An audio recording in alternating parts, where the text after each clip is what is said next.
Hi everyone, my name is Liam Cleary and welcome to my course, Managing and Maintaining a SharePoint 2019 Farm. I am the CEO and owner at Sharepoint, as well as a Microsoft MVP and a Microsoft Certified Trainer. Many organizations implement SharePoint but don't often know how to manage and maintain it correctly. It is important to know how to patch correctly, manage workflows, and even control and maintain web and service applications. In this course, we're going to walk through some of the key areas that you need to focus on when managing and maintaining a SharePoint 2019 farm.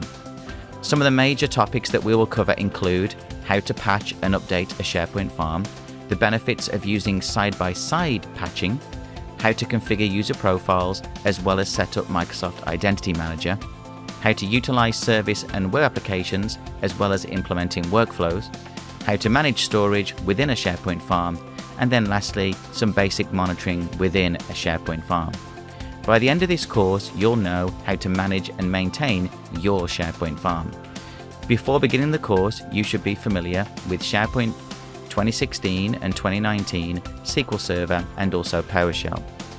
From here, you should feel comfortable diving into other courses within SharePoint 2019, such as Managing SharePoint 2016 with PowerShell, Monitoring, Troubleshooting and Optimizing SharePoint 2016, Planning and Implementing a SharePoint 2019 Farm, Implementing Authentication in SharePoint 2019, and Managing Search within SharePoint 2019. I hope you'll join me on this journey to learn how to manage and maintain SharePoint with the Managing and Maintaining a SharePoint 2019 Farm course at Pluralsight.